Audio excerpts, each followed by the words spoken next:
One of the big questions we've been thinking about is what the labor market for young people will look like in rural areas and how COVID-19 is shaping these trends. In an ongoing study that builds on the Rural Pathways model, we're exploring how different rural Kenyan households involved with farming and entrepreneurship pursue different livelihood strategies. This research has highlighted how important agriculture is for the rural economy as a source of livelihoods, employment, food, and nutrition. At the same time, our research found that young men and women are much less likely to participate in agriculture activities and would prefer to run a business, seek formal employment, or migrate to urban areas to explore other opportunities. Nearly 3 out of 4 young people that we spoke with indicated that they wanted to do non-farming work, and the same number would be willing to take a full-time job if they had the opportunity. Young people, especially men, are also more likely to migrate to urban areas. We found that youth between the ages of 18 and 30 plan to migrate at 3 times the rate compared to older people. But how is COVID-19 shaping these trends? Recent data from 60 Decibels shows that agriculture and farming has steadily become more important as a source of livelihoods for rural households since March 2020. So what do these different trends mean when it comes to young people and jobs? On the one hand, it's clear that many young people do not want to work in agriculture and will most likely seek formal employment in rural or urban areas. On the other hand, the growing importance of agriculture and the aspirations of young entrepreneurs may represent a new opportunity to invest in creating vibrant rural economies.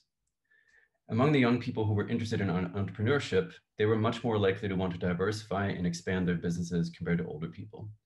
These young entrepreneurs were also more likely to save money and use credit for purchasing productive assets and business stock compared to older people. While young people are motivated to start and grow their businesses, they often lack the right enablers to achieve these goals. Our research found that access to credit, training on business skills and financial management, as well as mentoring and networking were particularly important to young people.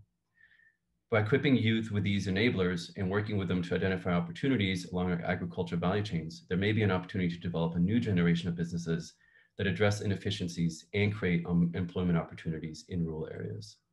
So build back better or get back to normal? I think it isn't really going to be a choice is the answer that I would give.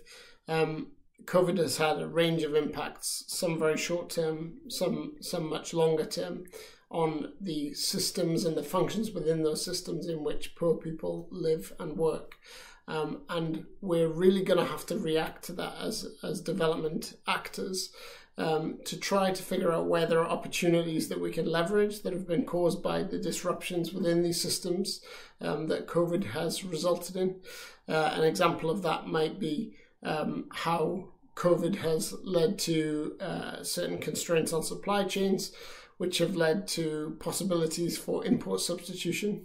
And that is a real opportunity that will have a longer term legacy as skills have been built up.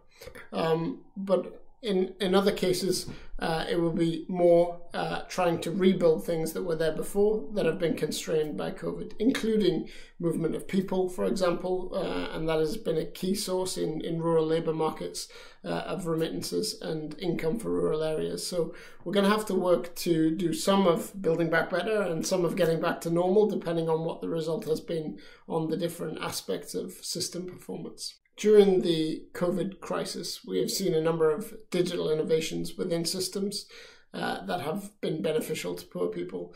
Ultimately, digital is a means for exchange of goods, services, information.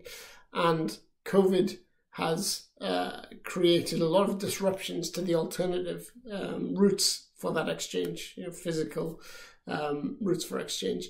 So there have been opportunities for digital platforms to replace these physical means driven by necessity.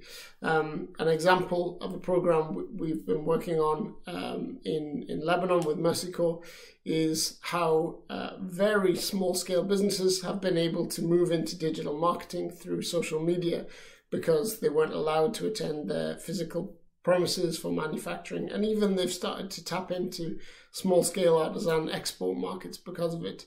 But I think we're seeing this across the board, that necessity has driven alternative means of exchange for services in particular, and we're starting to see a drive towards business process outsourcing as the demand side of that transaction is realizing that digital really is a viable alternative in many regards to physical exchange of goods, services, and information.